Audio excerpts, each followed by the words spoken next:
Um, I am recording this session on Ahad's request so that this can be made available offline as well. So, a couple of things. What we really want to do is to maintain a regular cadence on these talks now.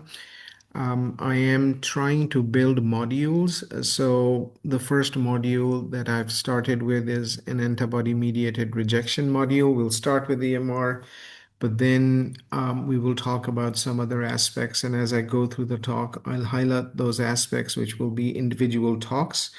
I think we'll start with a monthly cadence, and then we'll see how everybody is doing with that and whether there's appetite to do this more frequently, less frequently, how it works for everyone involved.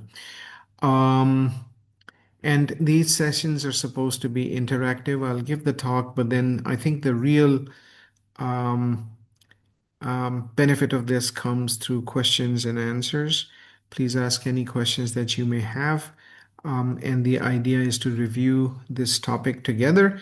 And our senior consultants in Pakistan who are in line would help me um, chisel the conversation a little bit more in tune with practice realities in Pakistan, because the practice realities in the United States are very different from practice realities back home. And I'm acutely aware of that uh, discrepancy. So we'll try to ground these into practical recommendations as well. And as we go with these talks, we'll get better and we will have them honed in a way that they benefit our younger colleagues back home. So with that, I'm going to formally start the talk. So, as I mentioned, we're going to be talking about antibody mediated rejection, but before I start the talk, I'm in New Zealand right now, but the reason I kept the talk for today and didn't change it is because today is the 40th anniversary that I joined my alma mater, the Army Medical College in Rawalpindi. I can't believe it's been 4 decades.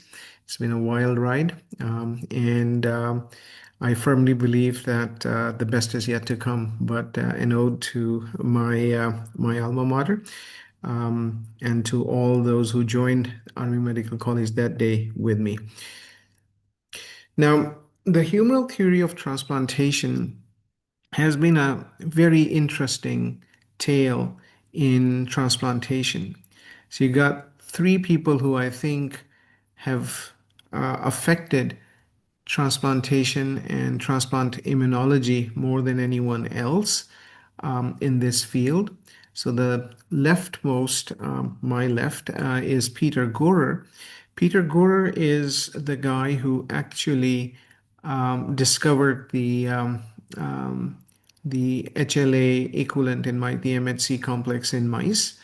And he was probably one of the leading proponents of the humoral basis of alloimmunity. He unfortunately died of lung cancer in 1961. His nemesis, I shouldn't call him nemesis, but the yin yang of that time was Sir Peter Medawar, another giant in transplantation and immunology. And Peter Medawar thought that he could explain every aspect of transplantation immunology based on cell mediated resolutions. And so when Peter Gorer passed away, Peter Medawar towered over the discourse for a long period of time. The right picture is Paul Terasaki. I'm sure everyone on this call has heard his name.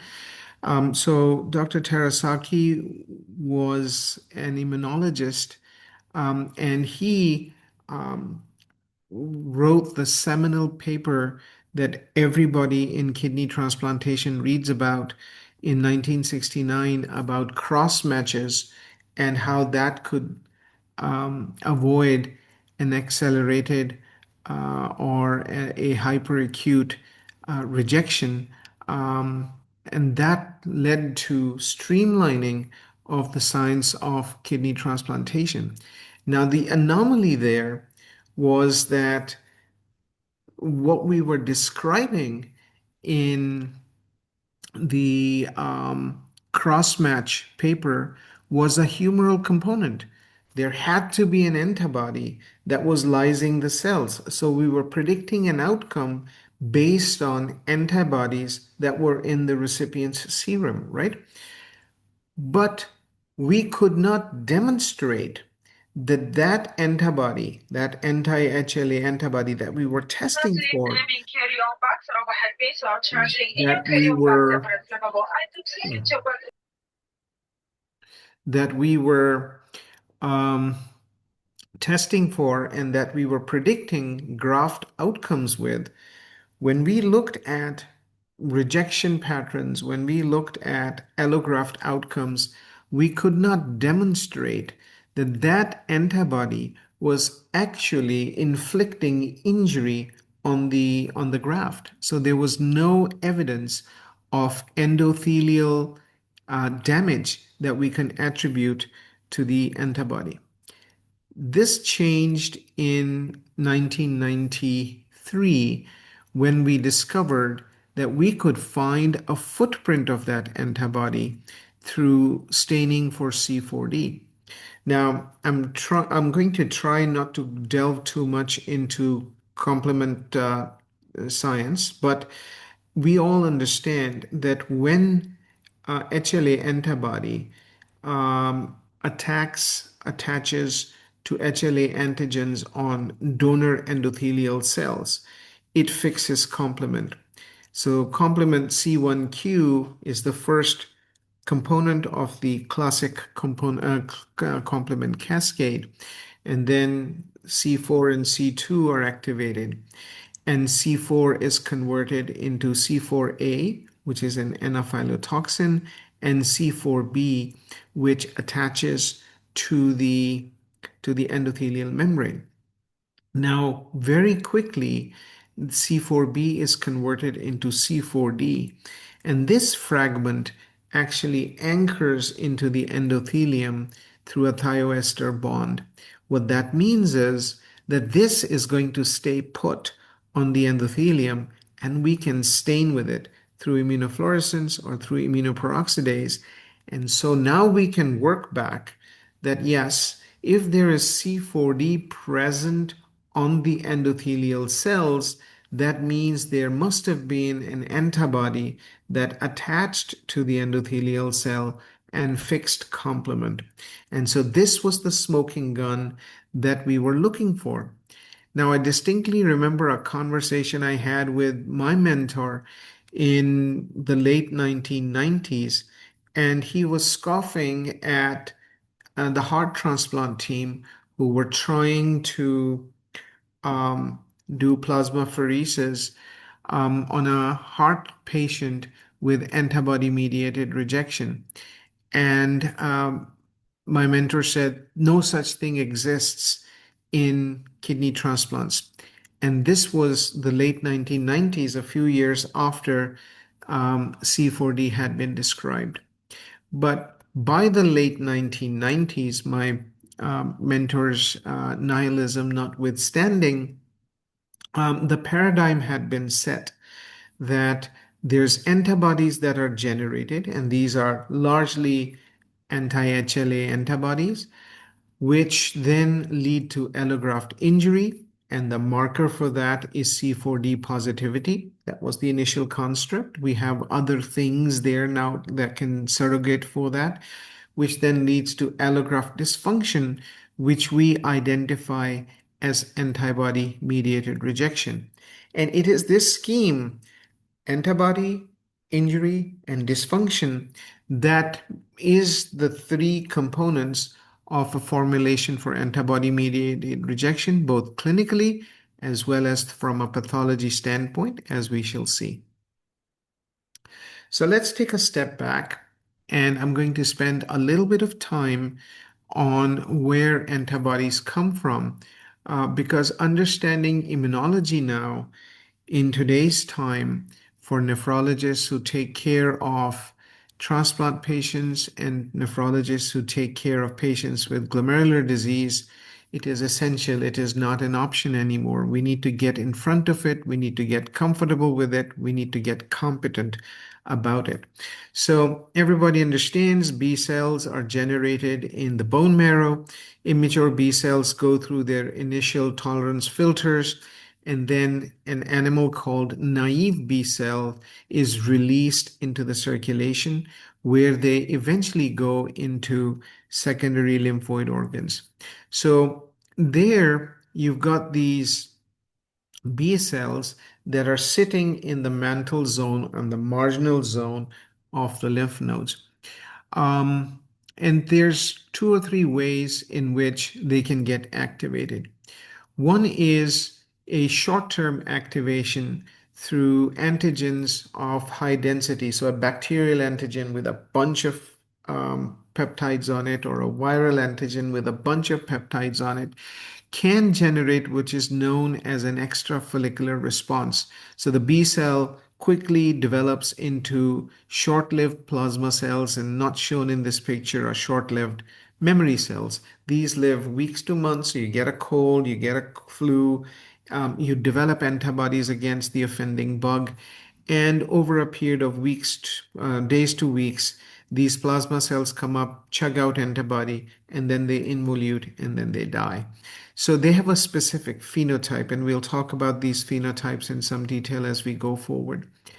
Um, However, the more canonical B cell response is when an antigen presenting cell gives a follicular naive B cell a canonical antigen. So, in the case of lupus, or in the case of transplantation immunology, now what you're seeing is that the follicular B cell is being presented with with an HLA antigen, for instance.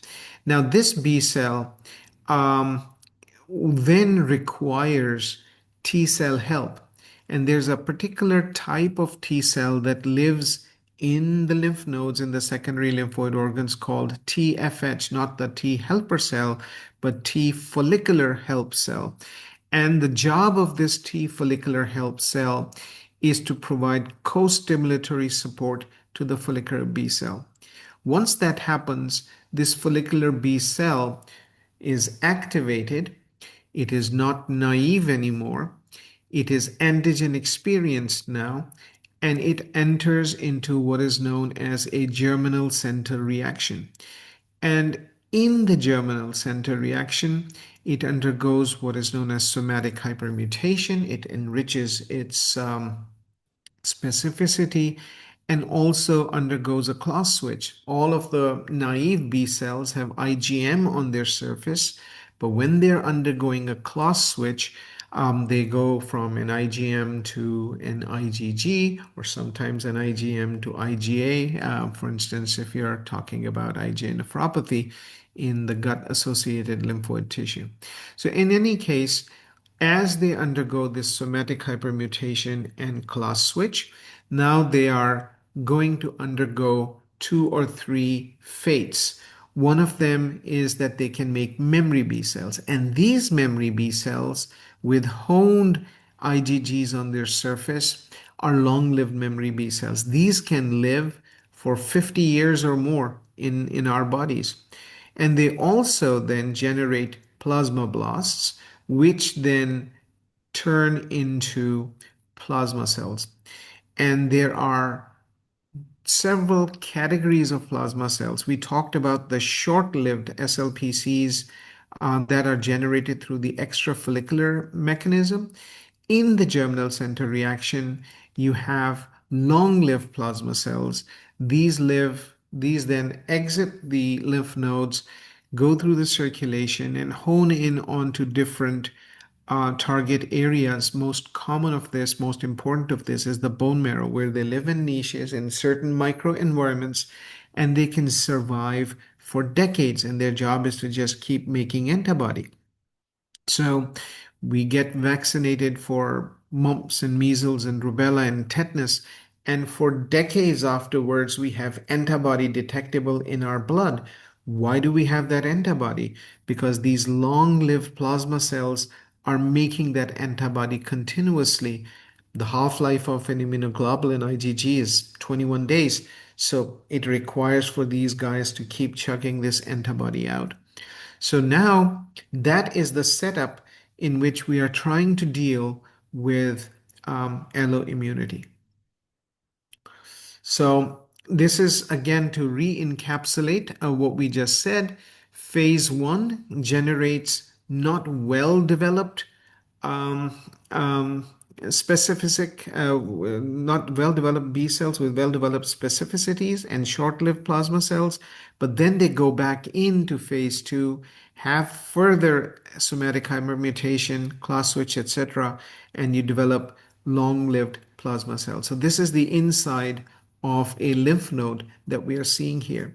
And it is these processes that are being altered now in immunologic intervention of connective tissue disorder as well as in transplantation. And as we go forward, we'll see how we intervene in these various spaces. What we are left with at the end of this problem, and now we're going to start talking about HLA antibodies, is that we have got long-lived plasma cells which make anti-HLA antibodies, and we have a wall of memory B cells. So now imagine this is what you have circulating. If you've got an anti-A2 antibody circulating in your blood, that is because there's long-lived plasma cells in the bone marrow niche which are making that antibody. You put a kidney in there with A2 antigen in there. These antibodies would attack it straight away if they are present in high enough titer. But let's suppose over a period of time, the long-lived plasma cells have exhausted and you have very low titers of this anti-A2 HLA antibody, and your cross-match, the flow cytometric cross-match is negative. You pick it up, you say, well, the donor-specific antibody is there, but the MFI is 300, 400. It's not very significant. We can transplant this patient. You transplant them, but there's a strong wall of memory B cells. And suddenly what you have is an accelerated response where the memory B cells quickly turn over a period of 2 to 3 days, turn into plasmablasts and plasma cells, lay out sheets of antibody, and you have an anamnestic response, a memory response, which leads to an accelerated acute rejection within the first few days after transplant. And we've all seen that happen. But this is how that happens mechanistically.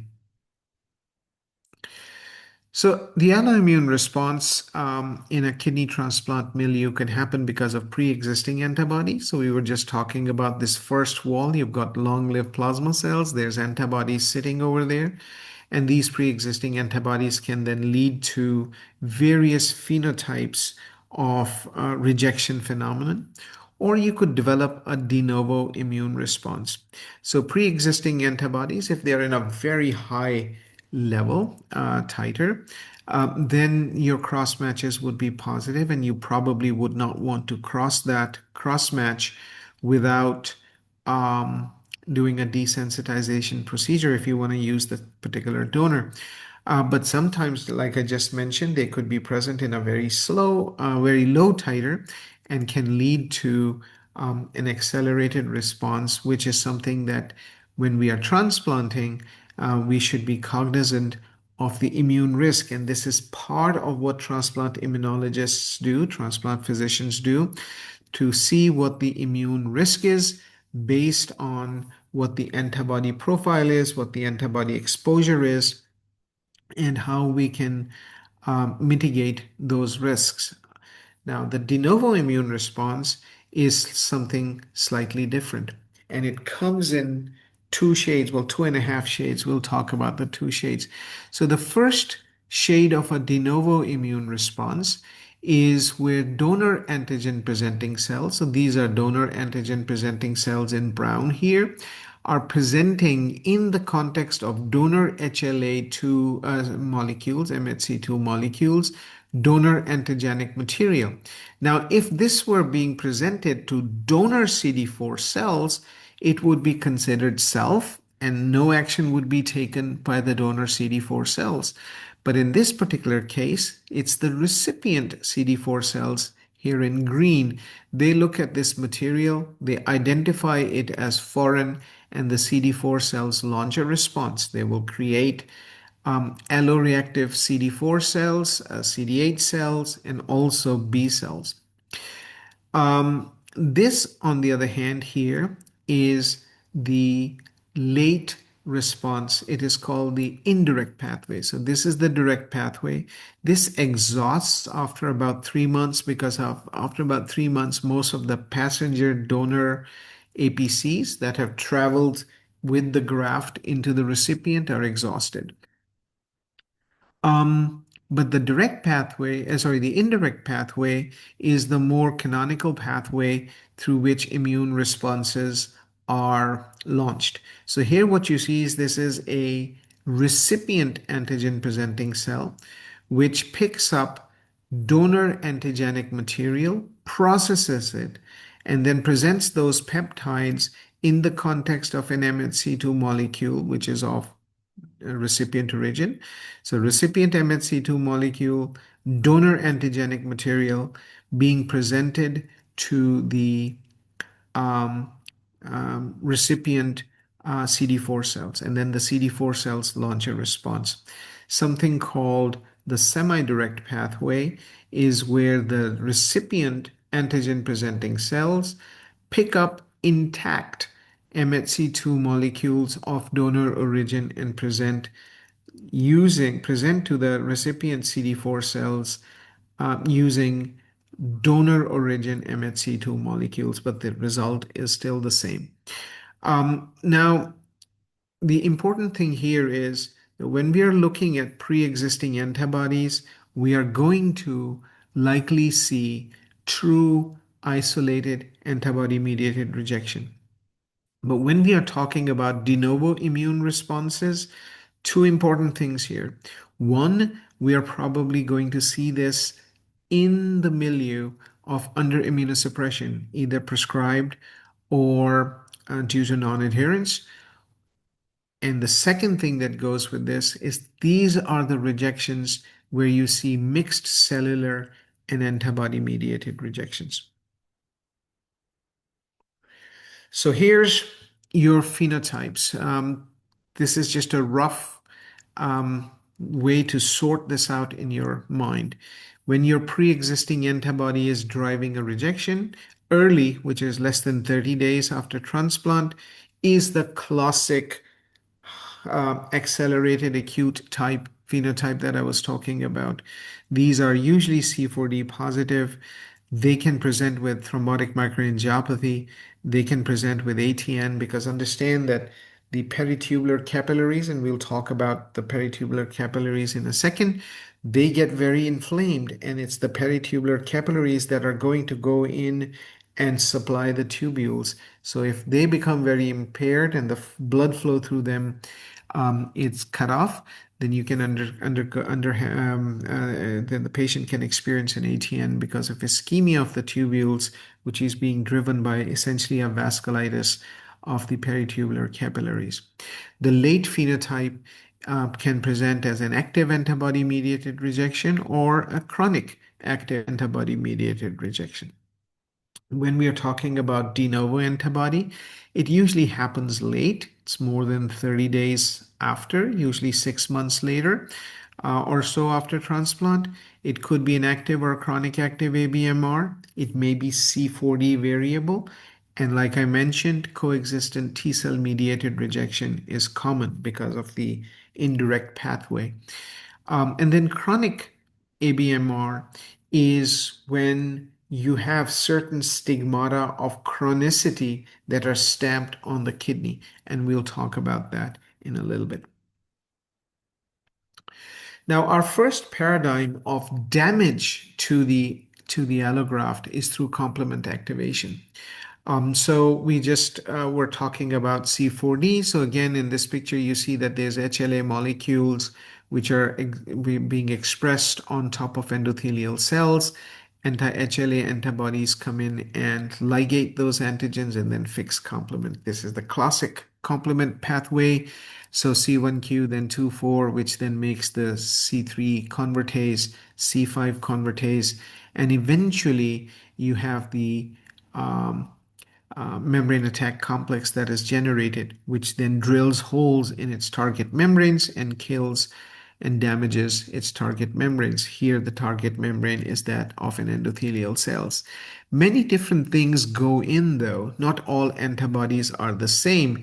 Many different things go into what constitutes a more robust complement-driven response. So IgG1 and IgG3, especially IgG3, are very, very notorious in being slave drivers when it comes to complement is concerned, whereas IgG4 is not a very strong complement activator at all.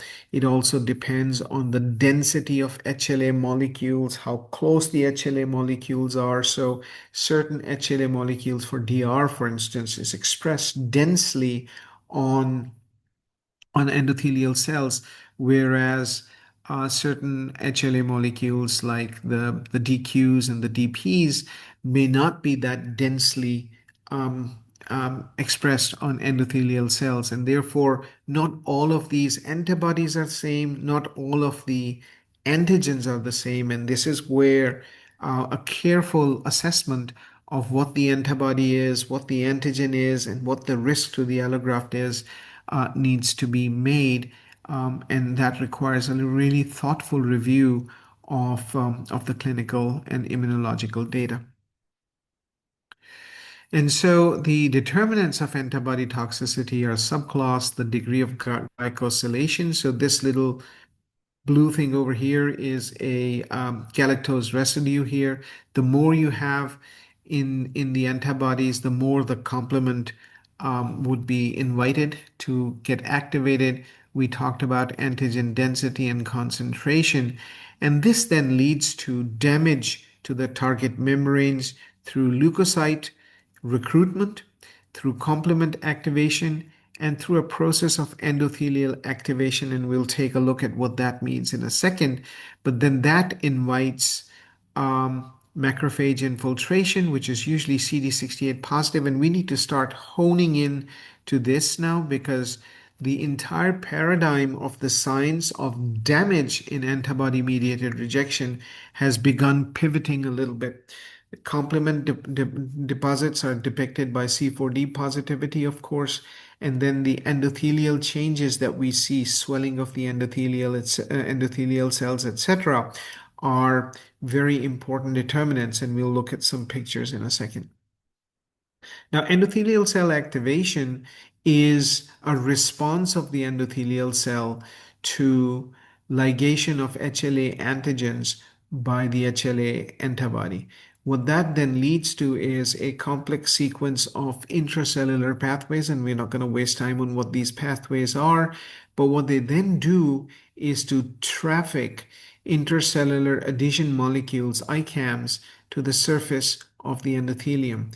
And what that leads to is a sticky endothelial surface. So now imagine that you've got this peritubular capillary. These are the endothelial cells. This is the pericytes that are all around the endothelial cell. So that's the structure of the vessel.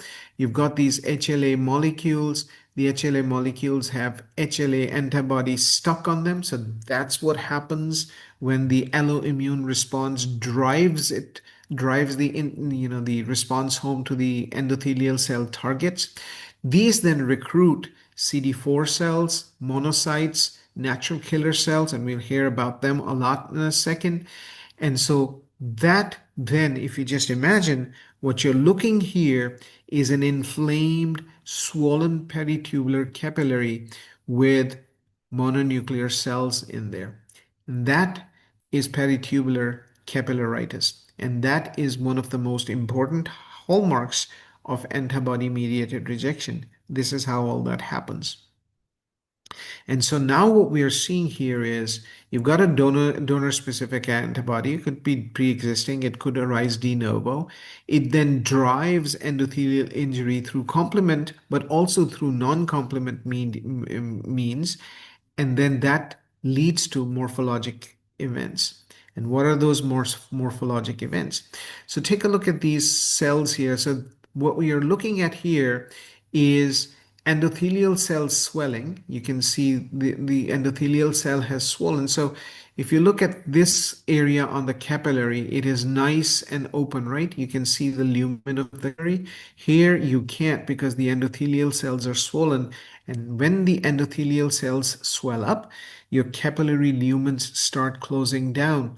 And that's what you see with thrombotic macroangiopathy. Endothelial cells are damaged, so they swell up, and you see what is called a bloodless glom because the capillary lumina are obliterated by the endothelial cells. But you are also seeing inflammatory cells over here. So this is your glomerulitis. This is exactly what you'd see in lupus nephritis. That's what focal proliferative glomerulonephritis looks like in lupus. But the difference is that in lupus, you don't see peritubular capillaritis. And so now what you're seeing is this is the tubules, and around the tubules, you see these capillaries.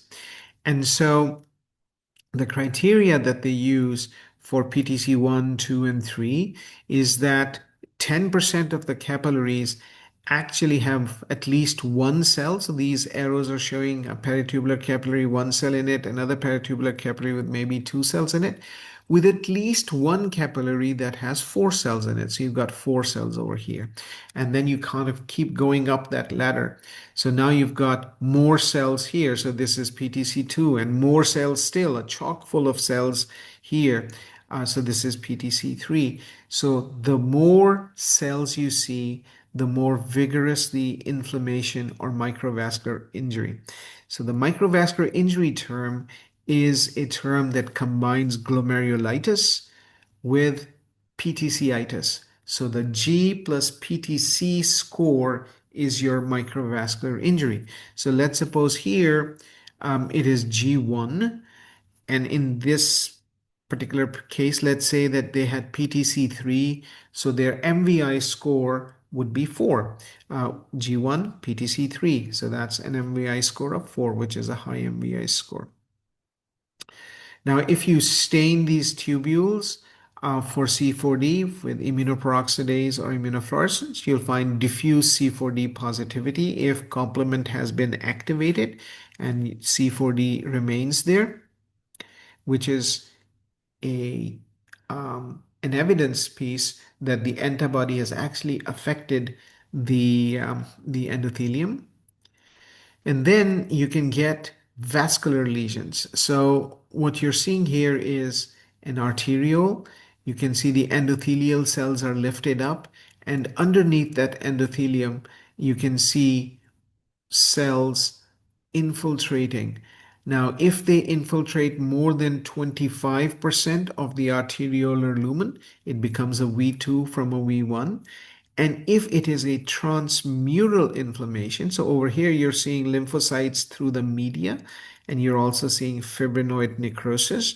So that then becomes a V3 lesion. Now, understand a V2 or a V3 or a V1 lesion you can see with T cell mediated rejection as well. So it can be seen in either or.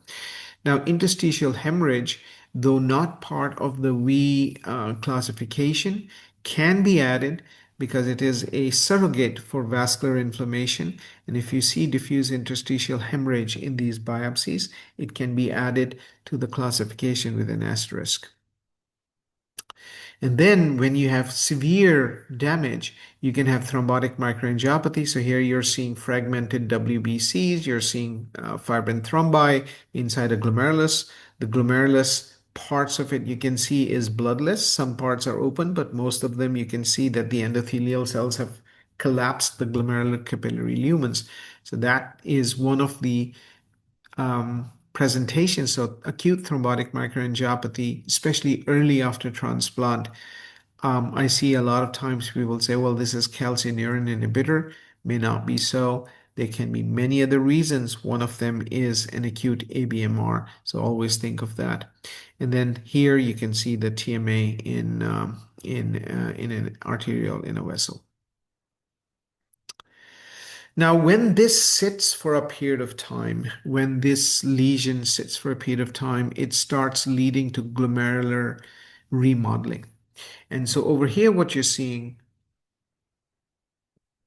is PTC multilayering, which just means that the proximal the peritubular capillaries, their membranes, the basement membranes are beginning to develop a thicker structure. They are multilayering because of the consistent damage that they're suffering.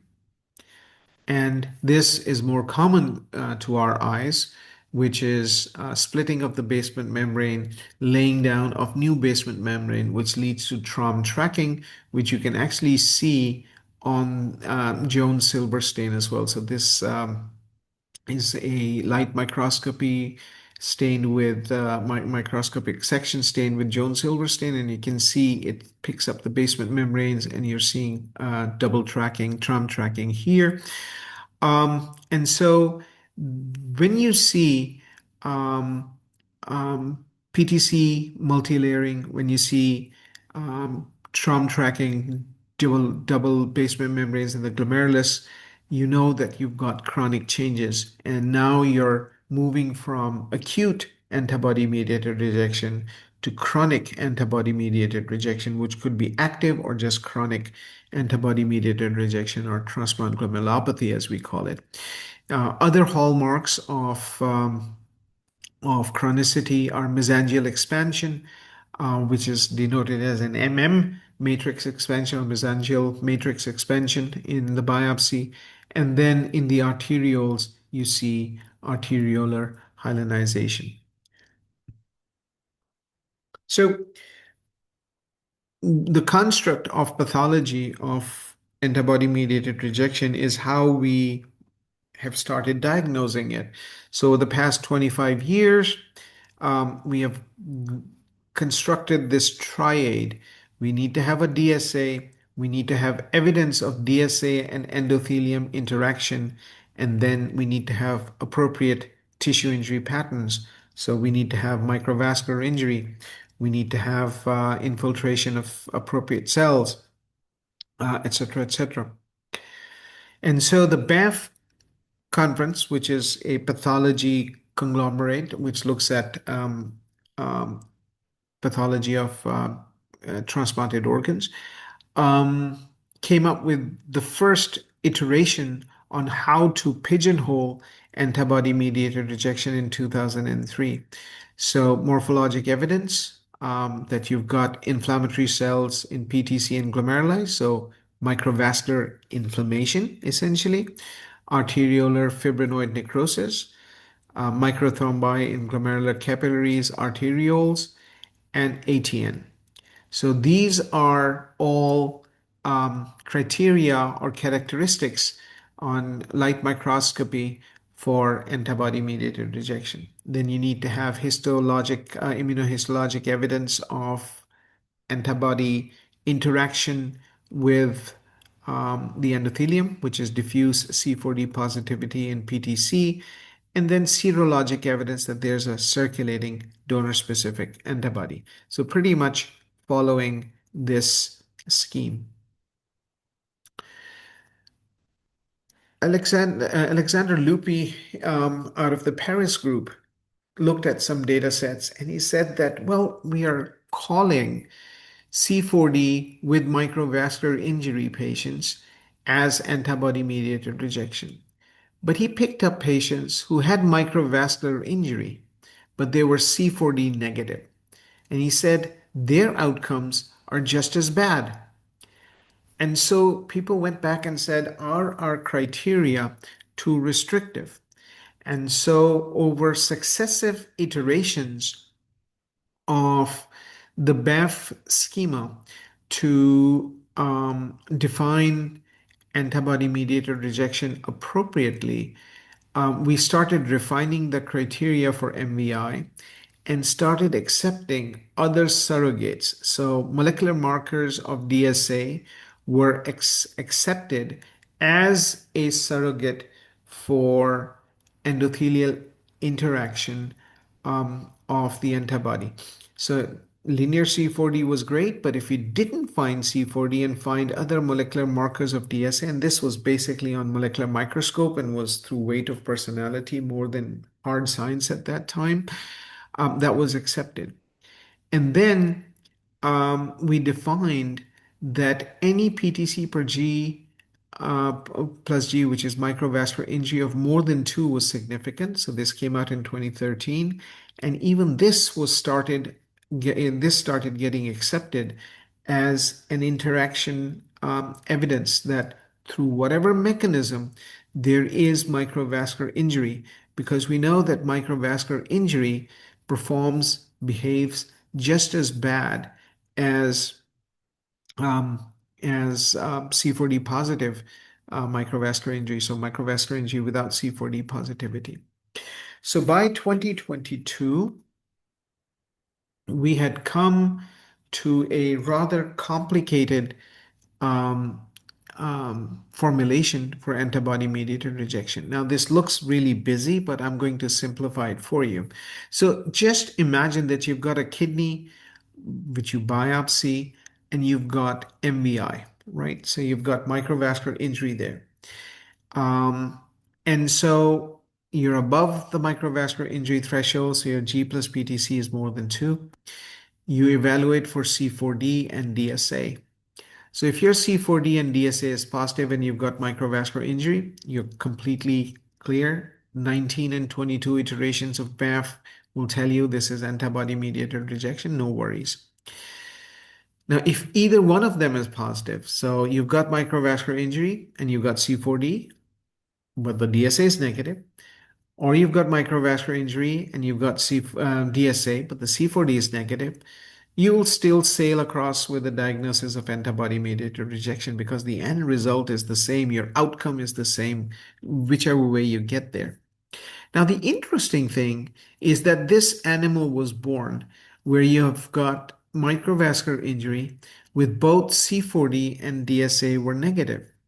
So you've got microvascular injury, so there's something which is causing trouble over there. But BANF 2019 would call it no AMR because at this time, you would not have this, you would not have this. So all you have is this. So BAF 2019 would say this is not AMR. But now we say that this is an animal called microvascular injury, which is present with negative DSA and negative C4D.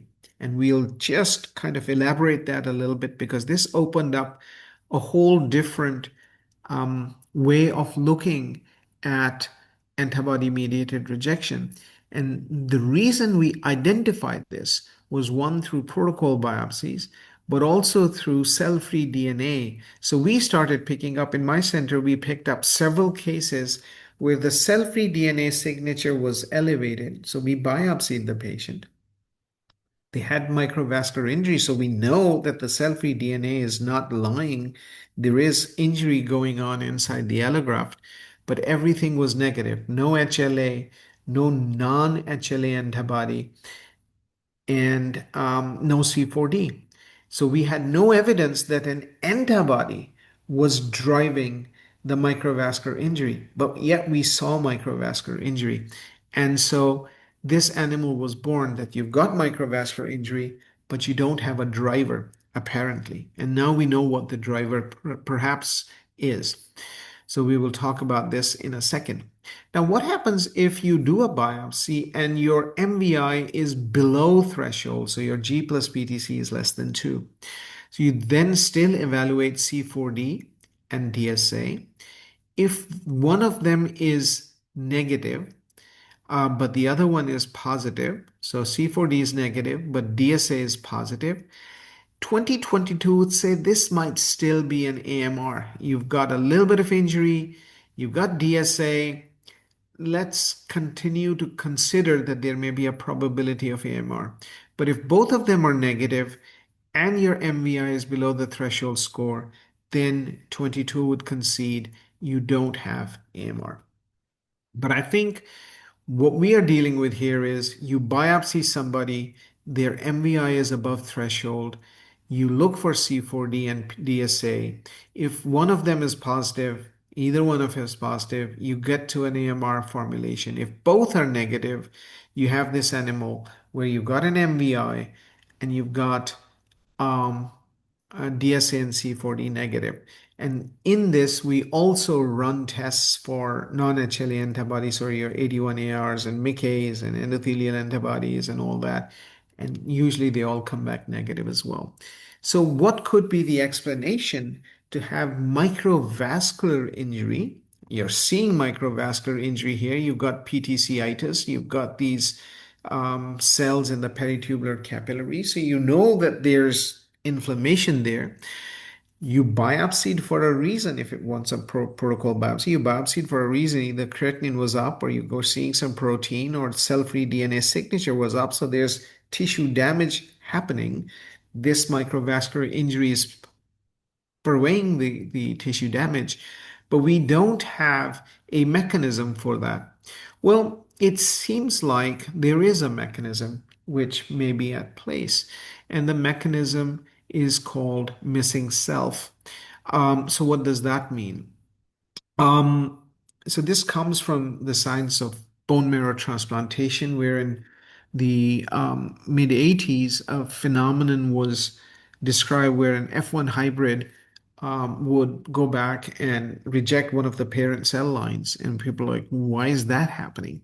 Well, that happens because the inhibitory mechanism on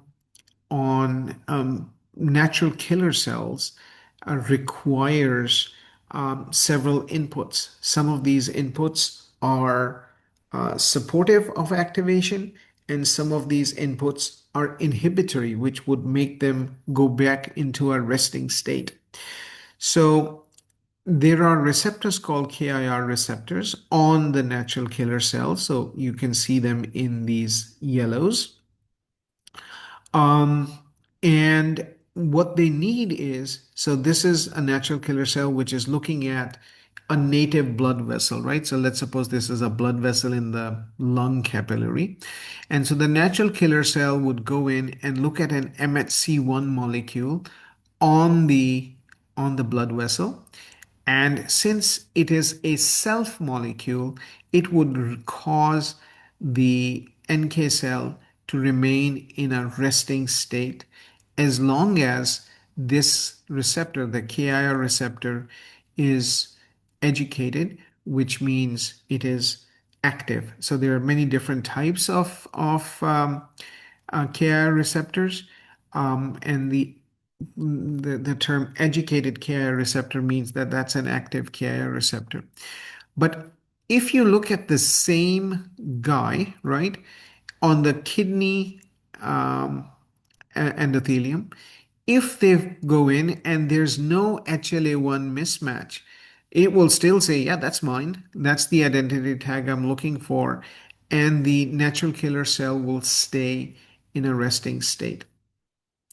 If the KIR receptors are uneducated, which means not active, then nothing would happen no matter what happens.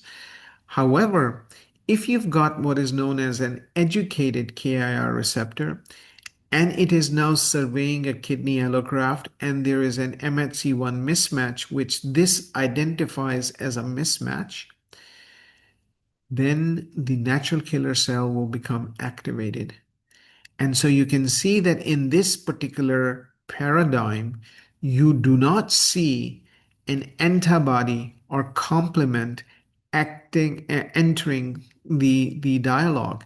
It is a simple surveillance function of natural killer cells, which when finds an MHC1 molecule, which is not its own, which is not self, then this KIR receptor, which is an inhibitory receptor, would shut off and let the natural killer cell become activated. Once that happens, you'll get microvascular inflammation.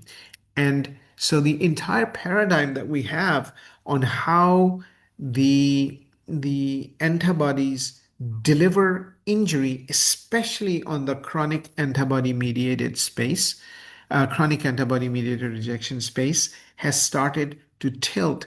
And I'll show you some data on how that happens in a little bit. So now one thing that I've not really talked about today, and we'll probably have a talk on this on its own, is how to leverage molecular diagnostics. So cell-free DNA is probably the most developed and most important of these. And I was just telling you that if you're doing surveillance with cell-free DNA, you can actually start figuring out some phenotypes of injury which we didn't know of. So this microvascular injury without C4D, without complement activation or DSA, was identified because of cell-free DNA signatures. You can also do peripheral gene expression profiles, active or non-active. And these cells, cell-free DNA, peripheral blood gene expression profiles, they don't have very high positive predictive values. So positive predictive values are in the 30s and 40s, but they have fairly good negative predictive values. So they are tests that will give you peace of mind. So if you're checking somebody for antibody mediated rejection, if you're worried that may be happening, they were in a high risk situation, positive cross match reduction, etc., or you're lowering immunosuppression because they've got BK, and the cell-free signature is completely low, then you know that the allograft is safe and the risk of ABMR happening is low. If, on the other hand, cell-free DNA starts going up, you know that there's an issue there. Similar tests are being developed in the urine, chemokines, proteomic signatures, RNA profiling, and then on the biopsy, there's this whole science of molecular microscope. So I don't want to derail our talk, today's talk with this. And what we are going to do is we're going to have a whole talk on how to leverage molecular diagnostics in the modern era of transplantation. So now let's focus on how to treat antibody-mediated rejection. This is just a general diagram. It's an antibody mediated rejection. So what we are trying to do here is to target antibodies. So the most important mainstay of this has been DSA reduction, plasmapheresis, and IVIG.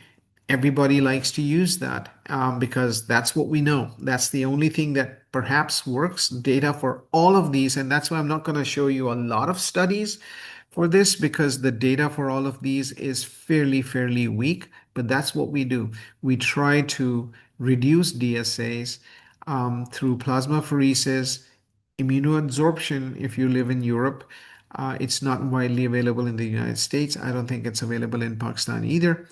And then efgartigimod is a FC gamma 3 modulator, which sticks onto reticular endothelial cells and sucks out antibody. It's in phase 2, so we don't talk about it too much today. And we'll talk a little bit about imlifidase. So this is how you reduce circulating antibody. But then you start targeting cells that make antibodies. So B cell therapies, we're all aware of. Rituximab, obinutuzumab now is approved at least for lupus nephritis and for lymphomas. I'm sure we'll start cross-using it in transplantation. It's being used already off-label. Fostamatinib is a Syk inhibitor. It's still in development, so we won't talk about it. Proteasome inhibitors, we all understand. We've used Velcade, we've used carfilzomib, and then CD38 antibodies. We'll talk a little bit more in detail because this is where the science is turning. So look at where the anti-CD38 antibody is perched here. It targets plasma cell. That's what we thought it did, right? It kills plasma cells because all plasma cells have CD38 on them. But then it also is expressed on natural killer cells. And it is interesting now to start thinking about how do these actually work? Do they work by reducing plasma cells or do they work by ameliorating microvascular injury? Then there are certain cytokines. IL-6 is probably front and center of that. tocilizumab, clazakizumab, which IL-6 is a general bad actor. And we'll talk about it. So there are trials to see if by changing the immune milieu, we avoid this graduation from B cells to plasma cells and antibody production. Obviously, this damage is being done by complement in many cases, especially in the acute setting. And so blockage of complement is attractive. So let's focus on some of these things. I'm not going to dwell too much on Plex and low-dose IVIG. You're all very familiar with that.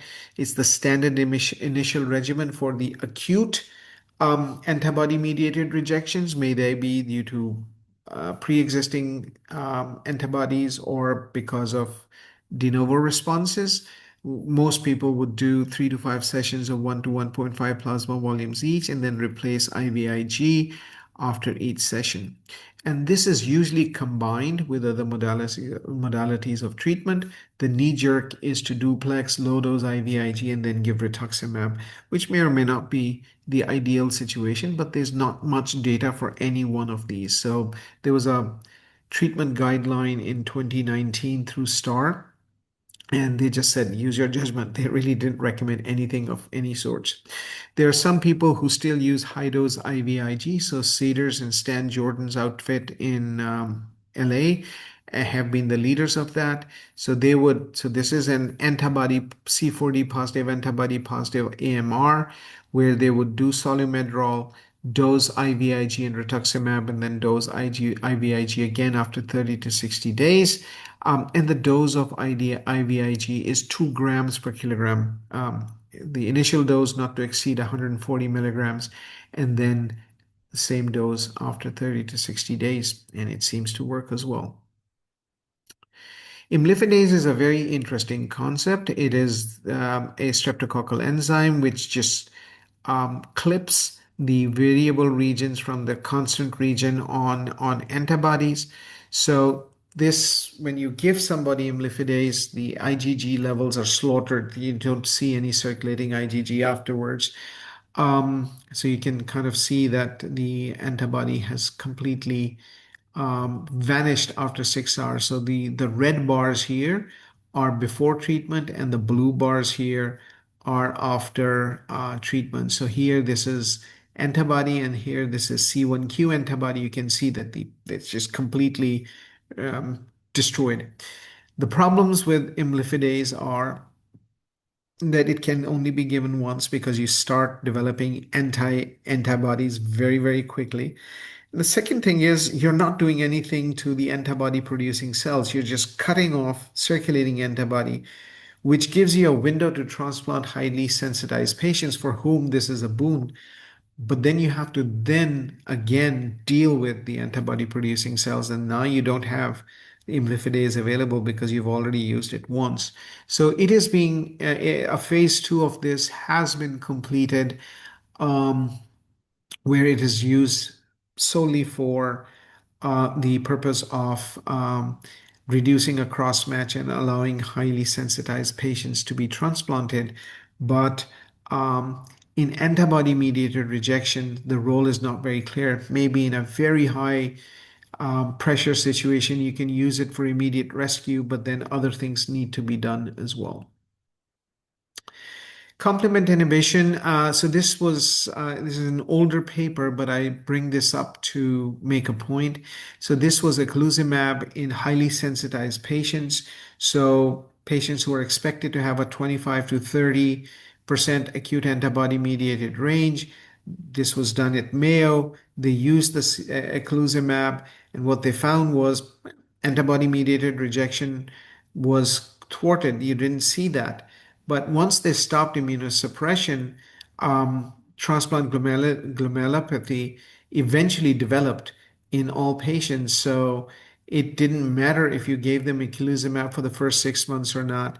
TG developed later on. And the reason is when you give somebody eculizumab, you're opening an umbrella. So it's protecting you from the rain. It's like imlifidase, right? In a way. But then the clouds are still there, the rain is still there. So once you take the umbrella away, you get wet.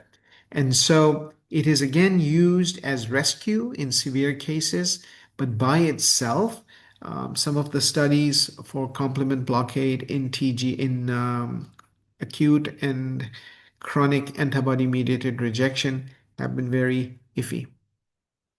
We talked about interleukin 6, which I said was an all round bad actor in the transplant space. It is a necessary cytokine that drives maturation of the B cell response. So, blocking interleukin 6 was thought to be a very viable way of decreasing donor specific antibody production and maybe the most logical way to deal with chronic grueling inflammation in the allograft being driven by donor specific antibody. So there was a signal when tocilizumab was used, the next generation clazazumab was used, and the trial was actually held. The phase 3 was held in 23 or 24 because of lack of efficacy. There are still some trials going on, but there's quite a lack of clarity on what the place of IL-6 blockade is going to be in management of these patients. And so obviously we talked about targeting antibody producing cells, B cell therapies or rituximab, which probably everybody uses. We might start using obinutuzumab. B cell modulation through transitional cytokine blockade through belimumab is being tried in some models of chronic antibody-mediated rejection. We don't have any clarity.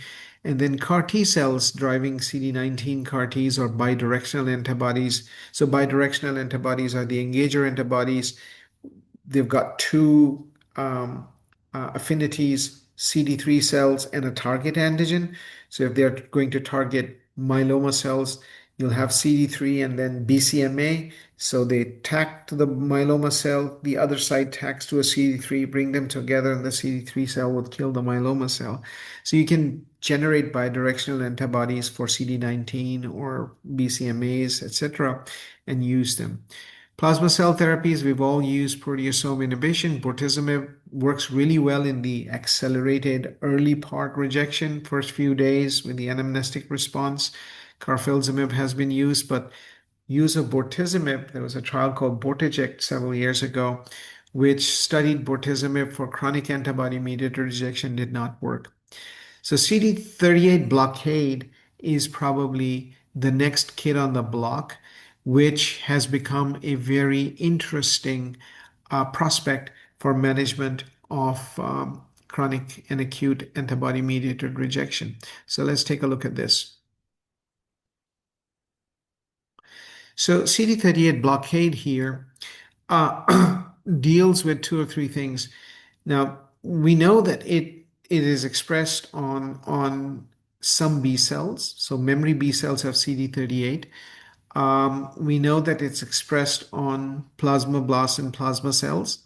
That is what defines a plasmablast and plasma cells. As they gain CD38 and lose CD19, they transition from a B cell to a plasma cell. But then NK cell have it also. And so in the NK cell, there's two or three things that can happen. When you're using these antibodies, it attaches to CD38 and then leads to killing of these natural killer cells through ADCC. It also leads to ectoenzyme inhibition. So these are enzymes that are expressed on the surface of the natural killer molecules. Now, this is very interesting to note because the effects on the ectoenzyme of the different CD38 anti-CD38 molecules are different. So DARA inhibits the ectoenzyme. When your ectoenzyme is inhibited, that gives actually a survival advantage to T cell responses. And so there's a theoretical, and I would highlight theoretical risk that if you've got somebody on DARA in the alloimmune environment for a long period of time, you may actually predispose them to T cell mediated rejection. Now, we've got several patients on DARA due to different reasons in post transplant milieu, and we haven't seen it, but it could happen. Felzartamab, which is the newer CD38 molecule, has two important characteristics. It is not very strongly active against B cells or plasma cells, but it is strongly active against natural killer cells, and it does not inhibit the ectoenzyme because the differential effects are because these monoclonal antibodies, DARA, isatuximab, and felzartamab, uh, attach on different areas on the receptor. Um, so with that, let's take a look at what people are thinking now about management of antibody-mediated rejection. But before I go that, let me just do this. Let me kind of go over some of the data of felzartamab and DARA. So this is a trial. It's a phase 2 trial that was done. 22 patients with late active or chronic active ABMR were randomized on top of their immunosuppression to receive felzartamab for 6 months or placebo for 6 months. And then they were observed for another 6 months. So a year-long trial. And there was an allograft biopsy required at um, initiation of the trial. That's how you got into the trial, that you've got chronic active antibody-mediated rejection or late active without chronicity antibody-mediated rejection. There was a biopsy at end of treatment, and there was then a biopsy at the end of the observation period. So that's a fantastic trial design because now you can see what is actually happening at the tissue level. And they measured other things as well, donor-specific antibody, cell-free DNA signatures. And they included active antibody-mediated rejection, chronic active antibody-mediated rejection, and some people with additional borderline lesions there as well. So these plots, actually, let me just walk you through how these plots are constructed. So the length of the bar here is the number. So the longer the bar, that means higher the number of patients. So this is 11 patients, so bigger bar, 2 patients, so smaller bar. And then it flows from left to right. So you're looking at treatment effect or whatever effect you're measuring over a period of time. So now first panel here is the placebo group. So these are the patients who have late active or chronic active antibody mediated rejection. They're on immunosuppression and then they're on placebo. So over the period of 24 weeks, 8 of those patients maintained activity of chronic antibody mediated rejection, which continued to be the case at week 52, which is kind of what we would expect. Some of them got better on their own, 2 patients, but the other ones didn't. Now, when you look at felzartamab, again, 11 patients with late active or chronic active antibody mediated rejection. Only 2 of them maintained activity after therapy for 24 weeks, so 9 of them got better. Now, these 9 don't have activity. And then over a period of a year, some of them lost the response and they developed activity again, whereas many of them maintained freedom from microvascular injury and antibody-mediated activity at the end of the observation period.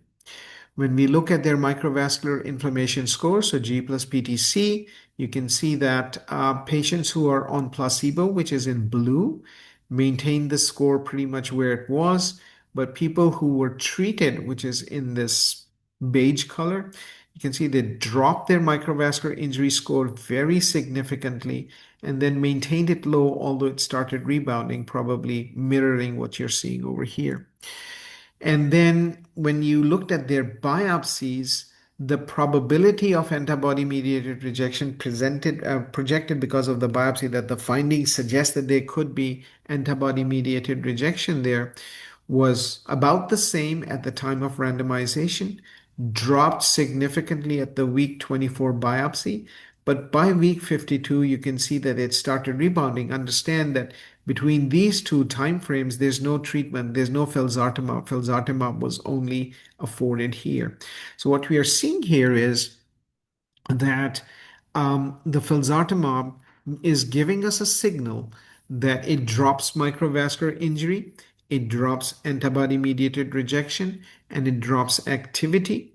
And then some of the patients are going to start rebounding because it's a chronic problem. We're just taking away the teeth. We're not taking away the chewing mechanism here. So essentially, once the chewing mechanism comes back, you'll start seeing a rebound.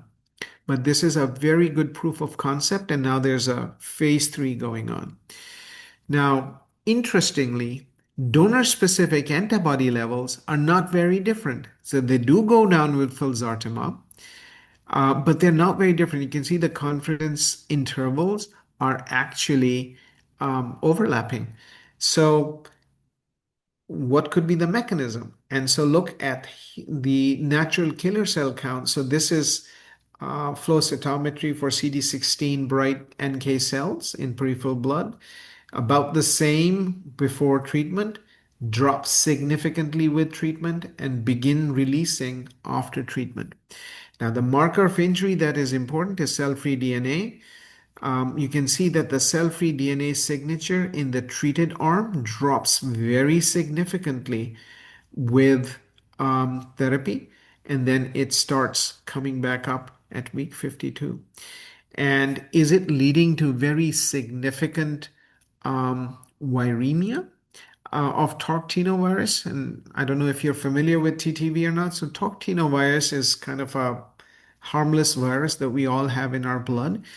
When we are immunosuppressed, viremia goes up. When we, it goes up. When we are not immunosuppressed, viremia levels go down. So it's kind of a rough gauge of the strength of immunosuppression. And here it is being done to see, are we over immunosuppressing them when we are putting them on this medicine on top of the other immunosuppressive they're on? And there's no significant difference in the TTP virus levels between the two arms. Now, this is a very similar study of daratumumab, I keep mispronouncing it, in chronic active antibody-mediated rejection. This is consecutive patients, so this is not a randomized trial. You've got a kidney transplant, diagnosis of chronic antibody-mediated rejection, 4 weekly injections, then 3 quarterly injections, and then a post-transplant visit, biopsy at the start to get in, and biopsy at the end. And then all sorts of biomarkers, including donor-specific antibody and cell-free DNA, were measured. Again, what we are seeing here is ABMR scores on the biopsy drop significantly. Cell-free DNA signature drops significantly. GFR stabilizes to gets a little bit better, and proteinuria drops. So everything is what it should be in this case series. Essentially, these are sequential patients, but not a randomized trial. Now, 2 patients had breakthrough. So this is cell-free DNA signature. This is where their end of treatment is, last treatment with DARA. Cell-free CNA signature is low. And then it breaks through to pre-treatment level. They give another shot of DARA here, drops down, goes up again, gives another shot, and comes down. So it looks like after the initial therapy, they're just using DARA jabs to bring the cell-free signature down. So you're actually monitoring your progress through cell-free DNA. And so this is finally another patient, same idea, not finally, I'm sorry. Cell-free DNA signature breaks through after treatment is stopped. They dose again, it comes down, dose again, it comes down. So that's kind of what they're trying to prove. And again, in this study, there was no significant difference in donor-specific antibody, which is counterintuitive because you would expect that in DARA patients, the donor-specific antibody levels would go down. It didn't. And so essentially, it seems to be more likely that the mechanism of intervention is through um, is through NK interruption. Now, so just putting it all together, when you have somebody with AMR morphology in an indication or protocol biopsy, which means you've got microvascular injury, etc., you then look for DSA and C4D. If one of them is positive and or you've got probable AMR, if they're both negative, you now have that animal DSA negative, C4D negative microvascular injury. Now, this is where the clinical part comes in. You have to do a risk benefit evaluation. Is this significant? Which probably almost usually is, but most importantly, what's your recipient like? What is the comorbidities like? Is there any infection going on? And how much chronicity do you see on that biopsy? In the United States, we are actively enrolling for various trials, so consider that. But once you have made up your mind that we need to treat it, and you've got a person, you've got a person with AMR morphology who's got DSAs and or C4D positivity, so you're dealing with a probable AMR. If it's early, you've got preformed DSA, so you want to remove the DSA, you want to do plasmapheresis or immunoadsorption, you want to give them IVIG, and then you want to strongly consider adding CD38 monoclonal antibody, which is DARA. And in very severe cases as rescue, you can use complement blockers like eculizumab. If it's a later rejection, then most people are now beginning to think that those are secondly to de novo DSA. You would optimize immunosuppression. You would treat a cell-mediated component as appropriate, but then consider adding CD38 to that. Now, if you've got this animal, the donor-specific antibody negative, C4D negative microvascular inflammation, then once you've optimized immunosuppression, then the best bet right now is to consider an anti-CD38 molecule. What is clinically available is DARA. Felzartamab is being tried in a phase 3 trial, but hopefully will be approved soon as well. And once you've treated them, you monitor them with clinical parameters. You check your DSA trends. You check your cell-free DNA trends. Very important now. You've got this non-invasive tool. You can see if the cell-free DNA is coming down. You know you're making progress. And then have a lower threshold of rebiopsying to understand what actually is happening on ground. So I think that was my last slide, and I'll stop here and I will invite any questions.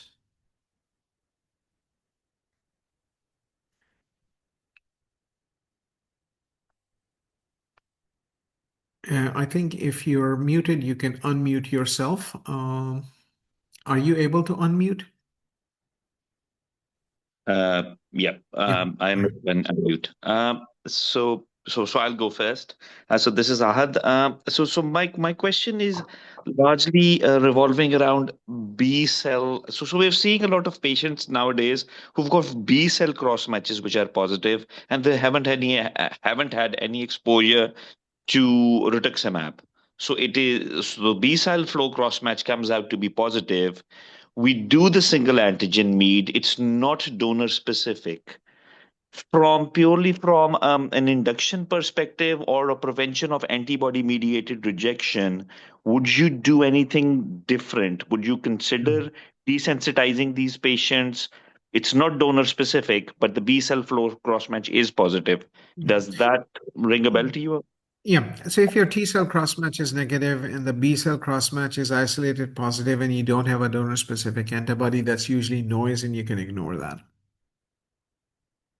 Okay. Anybody else? I've got a few other questions as well.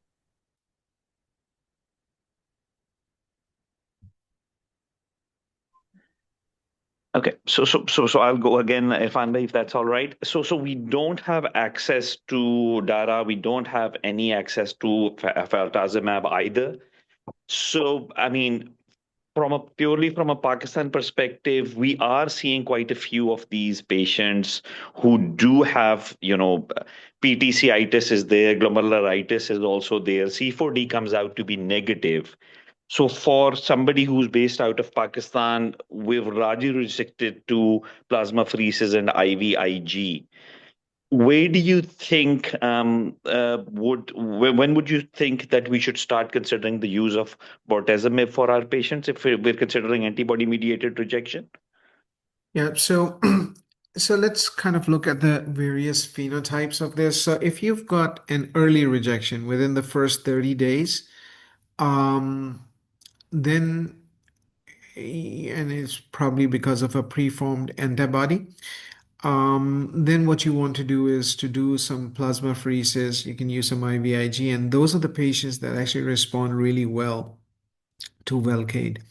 So that's probably the only place where you want to use Velcade at this point. If you've got a late rejection, it's a de novo response, but it's still an acute antibody-mediated rejection without any signs of chronicity. You want to treat with plasmapheresis and IVIG, and those are the patients where you probably want to do rituximab. But when you're talking about a chronic active antibody mediated rejection, those are the patients where none of these measures seem to make a huge difference. So if they're close enough, if they're within the first year or so, we sometimes do pheresis and IVIG just for the hell of it, but the data is quite clear that it doesn't really work. And those are the patients which we are now beginning to convert to DARA sooner rather than later. Um, if you don't have DARA, that's an issue, but surely oncologists would be using it for myeloma. It's been there forever. You don't have DARA available? Yeah, Irfan, it's available, but it's not available. It's available through India by smuggle. So we have available.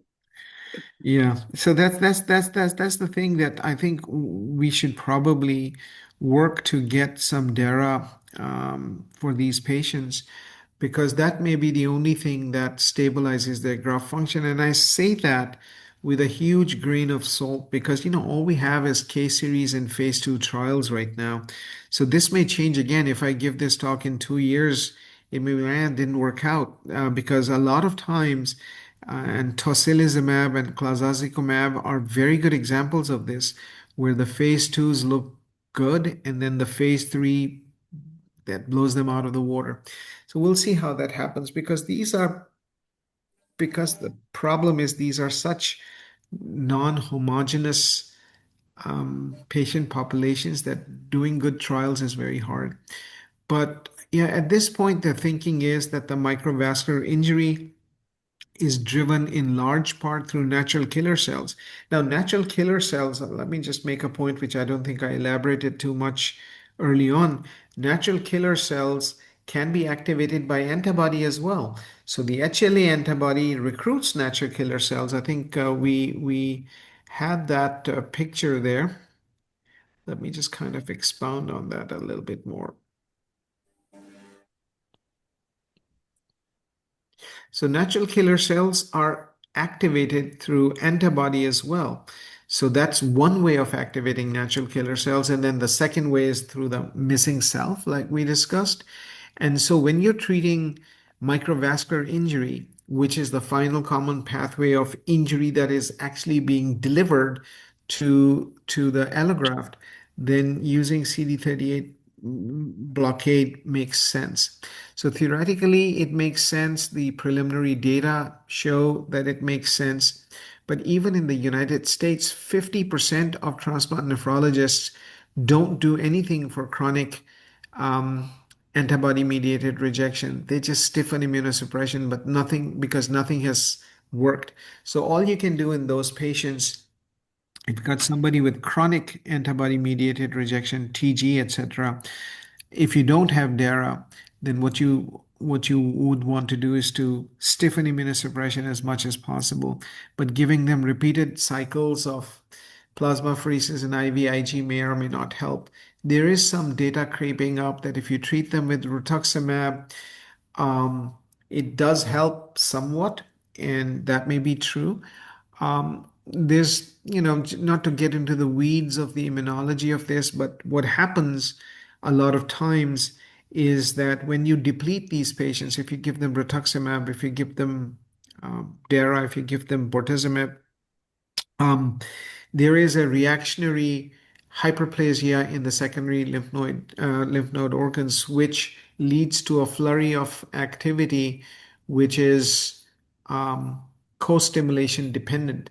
So this kind of activity happens a lot after depletion, and therefore, based on some primate models and some clinical observations, what we have started doing is that we switch them to belatacept.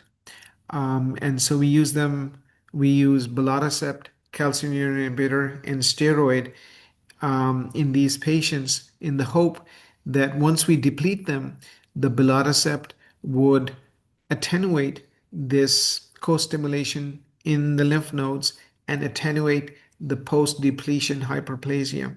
And there's some data to support that, but again, long-term studies have not been done. So this is my opinion. This is anecdotal, and you don't have Bella either, so that doesn't solve your problem. Irfan Bhai, this is Arsalan. I have two questions. First of all, I think it's very difficult to tease out the relevance, the relevance of the services you can render to the patients living in Pakistan because resource limitations, a lot of other systematic limitations. My question, number one, if I'm using initially, I want you to, if it's possible for you to just tell me the dose of bortezomib in early part, as you had mentioned, if I could use it, what do you use? And secondly, using bintezimab instead of rituximab, what dose you use in case if I have to later on in course? And thirdly, the DARA dose would be the same weekly and quarterly. If you could just tell me, this is my first question. Number two, most of the time, I would say 3/4 or even more than that, we are not able to pick up patients on time and we are late. I want you to comment a little bit upon any guidelines or any changes or the way you approach things. I think the best bet is to basically front load the patients, good immunosuppression, good induction, good TAC levels. The problem that I've always entered, and sometimes I'm tempted to use maximum CellCept or tank up the TAC, but then again, the CNI toxicity comes into play. I'm just trying because this is more relevant for us in Pakistan. I know all the fancy things that you mentioned. I mean, most of them, they're not, relevant for, especially in the near future. So, but still we would like, I mean, I've started using a bintezimab and membranous in Pakistan. It's available. I mean, if I want to use it, if you could tell me the doses. Second question was that, is the dose of the TAC, I mean, 6 to 8, 5 to 7 initially, for how long? And whenever I've used CellCept more than what it is supposed to be, people run into CMV problem. If you could just shed some light on these two things, just to see if you could suppress the B cell long enough that you could prevent these things in a resource limited country. That's a fantastic question, Arsalan. So I think we don't stress this enough, that the best treatment of antibody-mediated rejection is to avoid it, right? And Yeah. so there's two or three things that go into that. One is astute assessment of immunologic risk. Most of transplantation in Pakistan is living donor. You've got ample time to assess immunologic risk, and then you want to avoid immunologic risk. If there's preformed antibodies, you know that they're at higher risk. There are certain types of preformed antibodies that are higher risk. So class 2 antibodies versus class 1 antibodies. Class 2 are going to lead to TG. Class 1 usually don't. Even if they cause an AMR, they go away in the first 3 to 6 months. You can treat it. So that's the first thing. The second thing is something that you said is very, very important. That is de novo antibodies, the de novo response that we talked about. This is entirely determined by your strength of immunosuppression. So if you've got them on good immunosuppression, if you're running good TAC levels, there's actually very good data in US databases where if you draw a line at attack level of 7, most of the patients who developed de novo antibodies were below that line on the TAC cumulative exposure line. Whereas if you had them on 7 or 8 nanograms per ml exposure cumulative, you don't develop donor-specific antibody. And so your point is extremely well taken. In a resource-limited environment, you want to avoid the problem as best as you can. So appropriate patient selection, appropriate induction, and appropriate maintenance, those are givens. These things happen, especially the de novo things. So the preform things happen if you fall down on the first risk assessment thing, right? Or you take a risk. So in the US, we take these risks sometimes because we know we can deal with them, right? So if you know that you're not going to be able to deal with them appropriately, you probably don't want to be taking those risks. You don't want to be sticking your neck out that much upfront because that's something you can predict. And the de novo part of it, so half of it is preformed antibody, the other is the de novo part. The de novo part is therapeutics. So if you keep them under good check, and if they are compliant, which is sometimes the problem, the compliance may not be the patient doesn't want to take the medicine, they may not be able to afford them. So many other things go in there. And so that's where the acquired part of this comes in. So I think this cannot be stressed enough that all of this is best avoided if you can.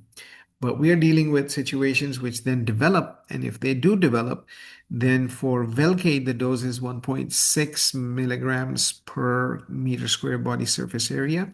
You give 4 shots, 1, 4, 7, 10. That's one cycle. I have hardly given more than one cycle. Sometimes they need 2. This is in the context of an early acute antibody-mediated rejection, which is happening because of an anamnestic response. That's probably the only place, or a very early antibody-mediated rejection, even after 30 days, when I know that there was a preformed antibody and I think we're dealing with some form of anamnesis. And so that's where I use Velcade. For DARA, it's a flat dose of 1800 milligrams. So you just do 4 doses weekly for the first 4 and then quarterly doses. And that's how you maintain them. That's how the study was done. Felzartamab, I'm not sure of the doses at this time, but they use 16 mg per kg in the trial. So once it's approved and once we start using it, I've never used it. I wasn't part of the trial either. So we'll have to figure that dose out. Rituximab, I generally use after plasmapheresis and IVIG. I use a gram, a flat dose. And Obinutuzumab? obinutuzumab, I have not used in the transplant setting. It's not approved for that yet in the US, but it will be a gram as well. So the dosage schedule of OB is very similar to rituximab. Just one point to add more regarding bortezomib, that it should be used after a plasmapheresis session, and you don't do plasmapheresis for 2 days after the bortezomib injection. Thank you. Yeah, thank you. So the 14710 in the schedule, thank you, Adil, for highlighting that. Let me go back and elaborate that a little bit. So 14710, you do a plasmapheresis, then do the bortezomib, and then you give a 72-hour window. So that's how it is structured. So the plasmapheresis is on 14710 as well. Plasmapheresis is on 1, bortezomib, 4, bortezomib, 7, bortezomib, 10, bortezomib. That's your cycle. Thank you. Yes, regarding rituximab, I'm using in membranous as well as in lupus nephritis exactly in the same way as we use rituximab. 1 gram day 0 and 1 gram at day 14. And for resistant lupus also, I'm using in the same dosages. Thank you. So Thank I you, have a Dr. question that in a lot of patients, we see that there is ABMR, and the decision to treat in your center, what is your approach? The decision, what is the decision to treat? Is it based on the PTCML scores or the CG, or sometimes you opt not to treat those patients because they have advanced IFTA and those things. So the decision, is it based on the level of IFTA or the level of GFR of the patient? This is my first question. And the second question is this, that if in the post-transplant period, if the patient has a DQ DSA versus a DR DSA, do you have any difference in your approach? Yeah, so let's kind of first say the decision to treat. So we arrive at the diagnosis of AMR through different avenues, right? So we screen, so we have a universal screening protocol where we use cell-free DNA. So if we see that the cell-free DNA signature is going up, we end up biopsying the patient and we may come across an AMR morphology. If they're losing GFR, the creatinine went up, we biopsy them, we find AMR. DSAs were up and we did a biopsy and we find AMR. So whichever way we end up with AMR, then we look at, now at that point, your decision tree is going to go into the risk benefit evaluation, right? So you kind of take a look at it. But let's suppose I have a patient whose cell-free DNA signature was high or GFR was low or they had proteinuria or, whatever led me to do that biopsy. If I find AMR, it's an early transplant, I'll probably end up treating them one way or the other. Now, if it is AMR, which means either the DSA is positive or the C4D is positive along with the morphology, I will treat them on these lines. If it's an early AMR, I would remove antibody and then put them on some form of depletive therapy. Whereas if it's a late, I might skip the removal part and just put them on some form of depletive therapy. In that case, the depletive therapy is going to be CD38. Now, when it comes to different types of antibodies, if I'm looking at AMR, right, and I've got DSA, it is not distinguishing the type of DSA. It doesn't say that you treat only if it's a DR antibody or only an A antibody. If it's a DQ antibody and it's lighting up your C4D and it's generating an AMR morphology, then it's of interest. And then you treat it regardless, right? Does that answer your question? Generally, the DQ antibodies Yes. are very resistant to the treatment. That's a general concept. There's two problems with DQ antibodies, one boon and two problems. So the boon is their density on endothelium is not that much. In the DQ, there are several types of DQ antibodies that are more virulent. So 2 and 9 are more virulent than other DQs. And so, those inform us about the prognosis of that patient, but they don't inform us that we should not treat or we should give up without giving them a treatment regimen. The other problem that comes up with DQs is that their polymorphisms are tight. And so if you develop DQ antibodies, that starts knocking out a lot of prospective donors, especially in the deceased donor milieu. So we hate it when they develop DQ antibodies. But Adil, your point is well taken. They can prove pretty resilient to therapy. And for the trainees also, one thing also to learn is that DQ, despite being not the most polymorphic, is the most immunogenic. Because last year I heard this debate of applet matching versus DQ matching. And this Anant Tambor was very, very adamant that DQ matching at the alpha and beta was probably more valuable rather than this applet matching, because this applet matching has all come through the retrospective studies, and the verified applets are still very, very small in number, and you don't know which applet mismatch is more immunogenic, lysine versus arginine, or like this. Yeah, so we'll have a whole talk on HLA and matching techniques and so on and so forth.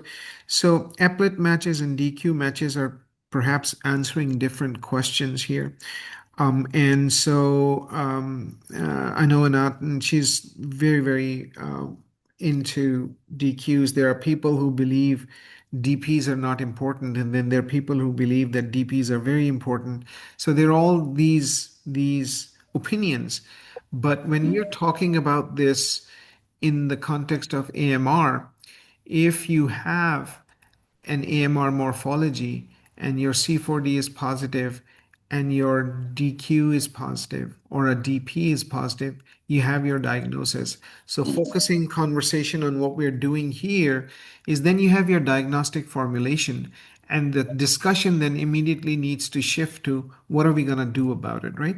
And so what we're going to do about it is whether we make a decision to remove antibody. So do we use pheresis or adsorption along with IVIG? Do we use high dose IVIG? So some form of therapy to pherese, to remove the antibody out, and then some form of therapy to deplete and adjust the long-term microvascular inflammation risk. And so it used to be use DSA removal technique, that is plasmapheresis and IVIG, and then do rituximab. Now people are beginning to shift towards DARA, especially in late cases. But in early cases, very early cases, like we discussed, I still sometimes use Velcade.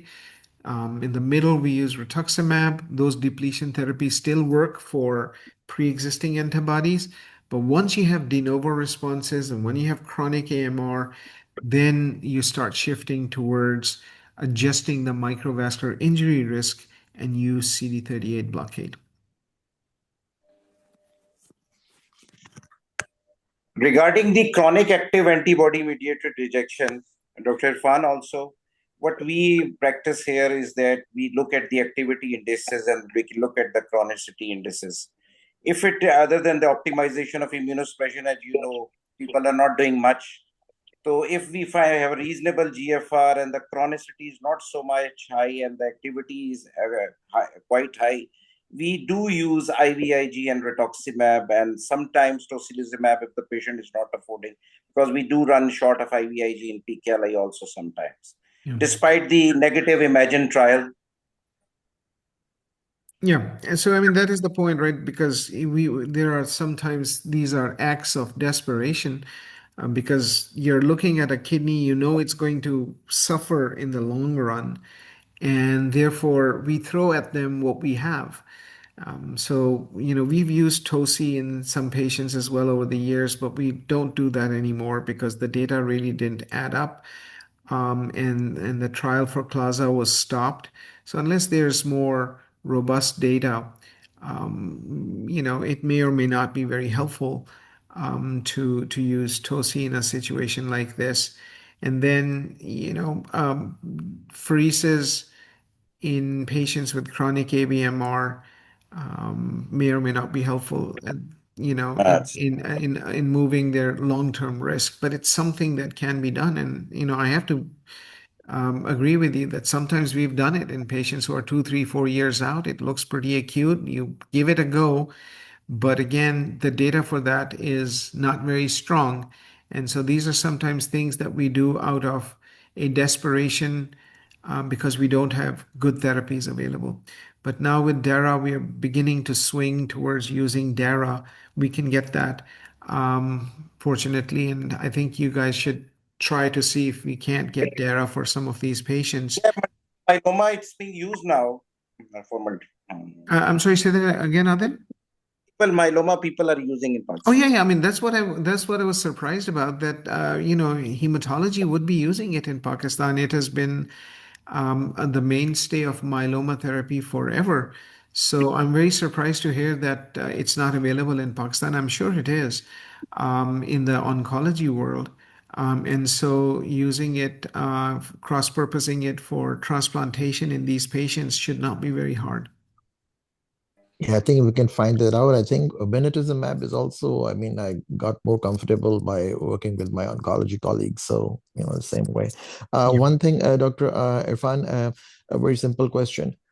For the lack of anything better or not having access to that, all the other things, Chronic active, I mean, 1 year, 2 year out, basically. Let's suppose we had used some, fancy drugs a year ago, but then it converts into chronic active or whatever. Do you think doubling up the NTB maintenance like a CellCept for some extent might help, or it may not help? People mostly end up getting into trouble with some infections and all that. But I mean, do you think making it gram twice a day sort of a thing for 6 months might be a little bit benefit, maybe worth trying or not really? And secondly, if this talk after this thing, I don't know what the next plan with Ahad is. Basically, if you could just do the related cross-matching things, I would appreciate that. That would probably be a good refresher course. Thank you. Good. So, yeah, no, I think when we say stiffening of immunosuppression, I think it's mostly the calcineurin inhibitor dose, which is deterministic. So, generally, you want to keep this CNI dose at a 12-hour trough of 7 to 9 or something in these patients. You know, when I exceed a gram twice a day, and I know in Pakistan we do 500 twice a day of MMF, that's a little on the lower side, but it works for that population. In our populations, generally we have them on a gram twice a day or equivalent dose of Myfortic.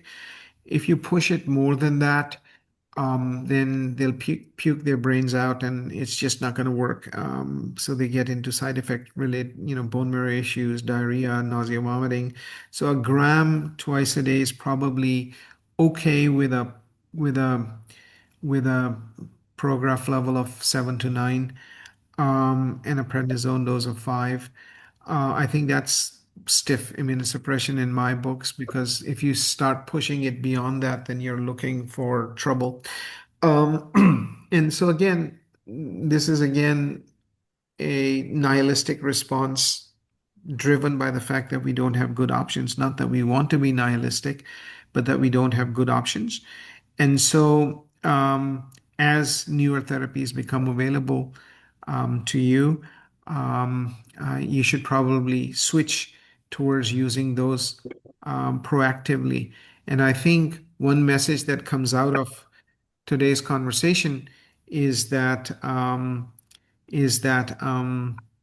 what we need to do is to figure out a way of start using DARA in our patients where appropriate.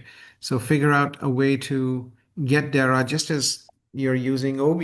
You're ahead of us in OB. I have not been able to use OB in membranous yet in the United States, despite wanting to. We've used it in lupus nephritis because it's been approved for that. So in the United States, it's a whole different deal. The drugs are available, but approvals and insurances and all that become complications. So we all deal with our demons one way or the other. Assalamu alaikum, Dr. Aga. I am Dr. Naveed from Bahia, Islamabad. I work in a Bahia hospital sister organization where the Dr. Ahad works in Lahore. I hope everyone can listen to me and hearing me well. I just have to make few comments regarding the latest modalities which you just discussed, just to share my experience, what we are doing here at Bahia Hospital.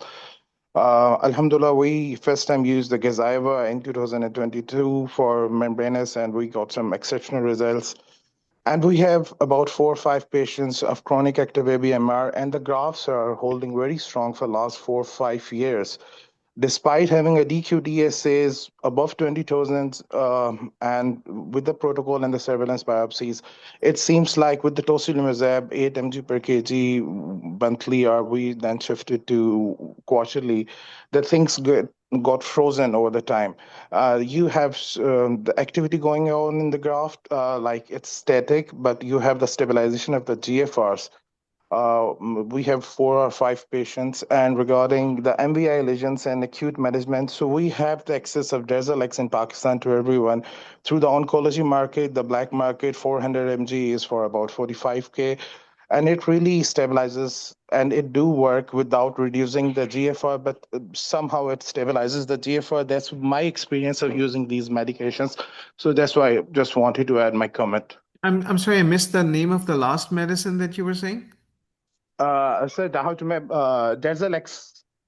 What's the chemical name? Because the brand It's a names would be Dara, different Dara. in There's a Dara. Dara. Okay, Dara. Yeah, Yes. I don't know how it is marketed in Pakistan. So yeah, no, that's good to So, know. so That's what's good. the dose that you are using in your center, sir, for like how much frequently you are dosing, and what's the dose that you use, or like weekly, fortnightly, or monthly, or what's the dosing So protocol? we follow this protocol. So 4 weekly injections and then monthly. So it is Okay. 1800 milligrams each pop. Okay, so I have a good experience with 1200 milligram, but obviously the affordability. I have two patients and somehow got their GFR stabilized for the management of ABMR. So it's doable, and what you have advocated, and that was an exceptional talk, I would say. And I think so we can replicate these things because we have Gazyva now, we have this Dara. So I think so we can replicate what you are doing in a well-reputed center, sir, inshallah. Very good. And that's good to know. Excellent. Irfan bhai, if you allow, just because I think we'll just give some importance to what's being said in the chat box as well. So I've got 3 questions there. If I can just sift through that in the last 5 minutes. Sure. So Yeah, we're getting. What time is it over this? Like midnight? it's 11:51. So it's Let's at let's midnight. let's quickly do that. People have been very kind. There's still a lot of people on, but Yeah. okay. So Dr. Mubashir has asked that your experience with low dose IVIG and high dose IVIG alongside Plex, what's better for acute versus long term? You've already touched on that. What would you say? Do you support the Cedars one, or are you going to do the low dose one at your center? Yeah, I have used the Cedars protocol a couple of times, but I have to say that we use mostly plasma exchange and low dose IVIG. So we've been doing that, and again, there's no head to head for it. It's a style thing. I think both would work. It's a question of removing antibody from the circulation. So the Cedars people have had great experience with high dose. We use exchange and low dose. Yeah, Right. just one point, Irfan, to add regarding, because Pakistan IVIG is like gold now. It's so expensive. It's So we don't, expensive. it's very expensive. Wow. So what we do, we don't give after the session of plasmapheresis this 0.1 milligram per kg body, 0.1 gram per kg, because we are afraid that the next Plex session will remove this IVIG. So we get this Plex out, and Yeah. then we give that whole IVIG after So the Plex so session yeah, is. the volume of distribution is pretty high. Yeah, but yeah, I understand your considerations. And everybody, to be honest, these are a lot of style things. If you figure out how the 375 milligram per meter squared dose of rituximab came about, you'll just laugh. But sometimes these things come up in very, very funny ways. So yeah, I mean, you can tweak your therapeutic strategy based on realities on ground, but do remember to run some trials. And so the colleague from Beria and I think Islamabad, who was just calling up, you've got those patients, publish that. This is important. You look at these trials, 22 patients. I think the DARA trial was 15 or 16 patients. It wasn't a big trial. So, and it was kind of hardly a trial. These were consecutive patients. So there's such paucity of data in this domain. You've got a lot of patient material. You should publish your experience, even if it is a case series. Those are hypothesis generating papers, and people would appreciate the input. Your work is just as good as anyone working in the West. Why take it not seriously? And you've got And one point more to highlight, yeah. Irfan, that in Pakistan, because IVIG is so expensive, if you do a Plex with a FFP, it will substitute a 5 gram of IVIG. So that can be Yeah, substitute for some. yeah. Then there's that. Yeah. Now the other point I was trying to make was that there's so many keen young physicians who are looking to write papers and publish and learn how to do all this. Make use of that. People are very eager to work hard in Pakistan and to make their mark. So you can mentor them and have them write papers, because I know our clinicians are very, very busy. Um, and the amount of work that you have to get done, the number of experts is really, really sparse. But we got a huge number of young physicians who would be excellent vehicles to put this research out in the open. So please publish your experiences, because if it's not published, no one will ever know. Uh, There were other questions in the chat? yeah. So just one last one. So I think let's do this Ambreen's one. So in phenotype, when there's MVI, the C4D is negative. You don't see a DSA either.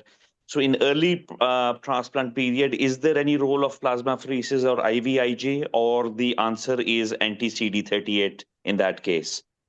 Does that So question is clear? the question is, you've got a DSA negative, C4D negative, MVI. Yep. Yeah. Yep. So regardless of time, right?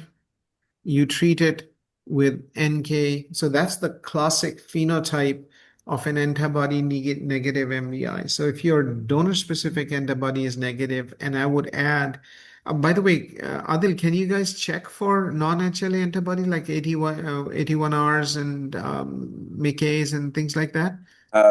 Shifa Lab is doing endothelin antibodies, MICA antibodies, and my friends in Suit are doing endothelin cross-match, but Yes. not And ETRs, not endothelin, AT, yeah, not endothelin has been a little bit of a mixed bag, but yes. MICAs in the appropriate setting would certainly fit the bill.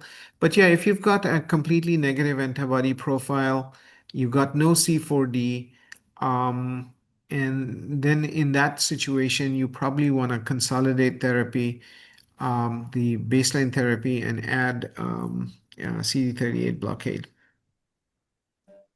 Right. And So one point more regarding this group of DSA negative, C4D negative, make sure that it is really DSA negative. You have done the DSA in the right way. If it is a slightly distant relative, like cousin, or the 4-digit typing for the donor has been done, and it's truly a DSA negative. Irfan, I'm referring to this Brian Nankival paper, who has just forensic audited this group, and he found that in this group, they did found some sub-threshold DSA and the applet DSA So in that it group. becomes, yeah, that's fantastic, Adel. As always, you're very insightful. So it becomes a little noisy because there's another theory called the sync theory of why you don't file DSA. So there's Nankivel's group believe that most of this DSA negative, C4D negative MBI is driven by antibody which is in low titer and is sunk in the endothelium, so you can't pick it up in the circulation. Kind of sort of when you have PLA2R negative membranous, where the PLA2R is lighting up on the biopsy, but your circulation PLA2R is negative. And so, that's one way to look at it. But if you really think about it, then if you've got an antibody that is not detectable in circulation, it is probably not going to lend itself to effective removal by plasmapheresis either, right? And what are you going to remove it? There's nothing in the circulation, it's in very low amounts. And so again, you then have to mitigate antibody generation and natural killer cell activation. And so if you're doing that by using DERA, you're touching both the points. Does that make some sense? Yes. Yeah, this is Aurangzeb. I know. Hey, Aurangzeb, how are you, buddy? I really enjoyed the talk. I pulled you to the I'm United good. States. Thank I'm you. very proud of that. So, well, proud and sorry for Pakistan, but proud that you're in a top-class university here. So well done. Well, thank you so much for giving the talk. There was a mention about Filzata. So it's part of the trial VCU. So it's like 16 mg per kg, 9 doses in 6 months. weekly doses for initial month and then every 4 week. Then couple of questions. I think MVI question is already answered. Regarding this applet mismatch score for B cells and PERCH2 score, do they ever come into your algorithm when you're thinking about your risk? And what's the score that is important to you? Yeah, so applet mismatches and perch, etc., they are all not validated in US databases at this time, so they're not freely available to us. So as you know, the most of the work that was done on applets was done in Canada. Perch is being developed, but it's not widely available. So we are not looking at that on a routine clinical basis at this time. It will define our mismatches a little bit better. These scores are going to help us place organs better. These scores are also going to allow us to adjudicate antibody specificities better. So, in some ways, they are going to sharpen the way we look at donor specific antibodies and assign CRAGs and so on and so forth. But in an individual patient, when you're looking at this post transplant, at that point, whatever your risk was has already been assumed. The benefit that would come from an applet mismatch, from going to more robust matching techniques, is to make more organs available to more people and decrease the chances that you would generate antibody in the first place. But once it's done, it's done. Yeah, thank you so much. That's what I felt like. I make it part of my note, but sometimes I feel like this is just like a line in the sand. I don't know what does different It's the scores same. mean. It's the same story with, even at a very macro level, when you're looking at HLA mismatches, right? So we're all taught to Yeah, write 1A, 2B, 2, 1DR yeah, mismatch, right? What does that really matter? Um, Once they are transplanted, right? What matters is, do they have an antibody against a mismatched antigen or not? That's all that matters. And so the donor-specific yeah, antibody profile from single antigen beads is what's going to help you. But what you really need to learn from the immunology lab is, are there any CREGs? And that's where fine-tuning target antigens and defining what that antibody specificity is with what antigen is what's going to help you reduce the number of patients that you're dropping in this bucket. Yeah, but right. the And the last, people, Aurangzeb, great to hear from you. I'm very happy about you in the one of the best universities thank you you. are. I just want to highlight another point, that the people who are advocates of applet matching are very passionate about it. The concept is that if you have a very low applet match, you can reduce the immunosuppression. And if you have a high applet mismatch, you do not lower the tacrolimus levels, which Dr. Irfan says that not less than 7. All the de novo DSAs were generated in that group, or TAC went less than 5 in that group with high applet mismatch, and that were on the DR and DQ areas. Yeah, no, I think we'll cover this in great detail when we go into HLA matching and the impacts thereof. But again, I would also, just for our younger colleagues, these are hypotheses, these are concepts, and they are not mainstay of practice at this time.